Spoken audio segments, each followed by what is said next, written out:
So I created this to show you how I used each and every element to create the complete design. Yo, welcome back. If you are new here, make sure to hit that like and subscribe button, and don't forget to hit the notification bell as well. We are going to be talking about 5 designs that I've created using elements and vectors found from publicdomainvectors.com, and you can create something similar as well. I've spoken about the website publicdomainvectors.com before in one of my earlier videos, and today I'm going to show you how you can create beautiful designs without starting everything from scratch. So without wasting any time, let's get right into it. So first off, we are going to look at these designs.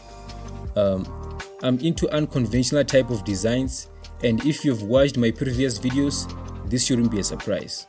I call this design the art of death, which you could already tell by the design that it probably had something to do with it.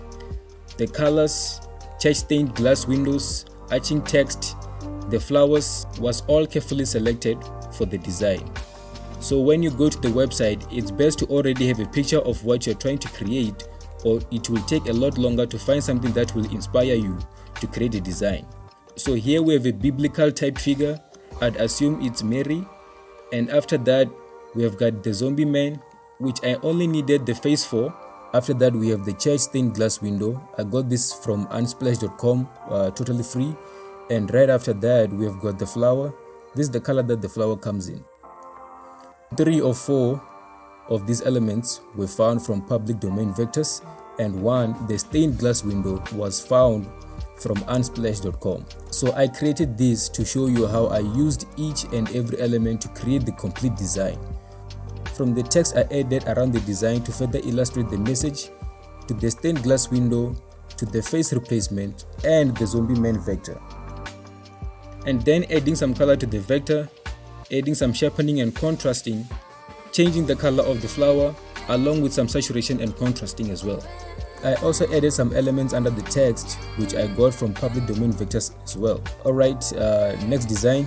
I called this design the Canvas Academy, and I just thought it was cool, and I actually looked up the meaning for that, which I should put up on screen right now.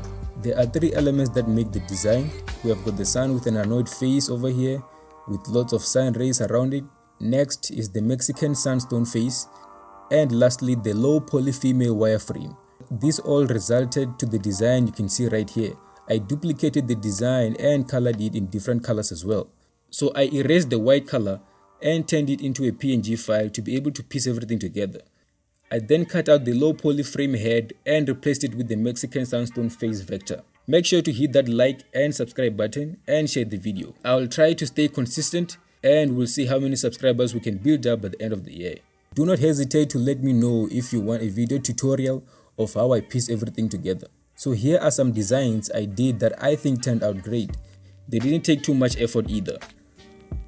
So we have got this worker vector. This is how it looks right after you download it, and here's what I did to it. I was trying to go for that blue and orange color scheme, so I cut out the frame around the vector and recolored the vector. Added some text behind and below the vector with the text Urban Culture Canvas, which is actually the message that I use for the brand.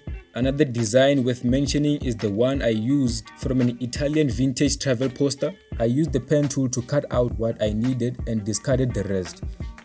This was the end result, a simple white t-shirt design. Another similar design I did was the one right here. The vector initially looked like this, and as you can see, I didn't do much to it. Lastly, we've got a nostalgic type of design.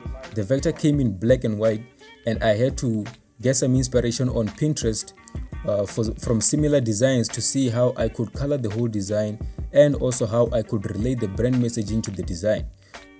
So yeah, I hope you are inspired, and I'm glad you made it to the end of the video. Now go out there and make some dope designs. Do not forget to hit that like and subscribe button as well.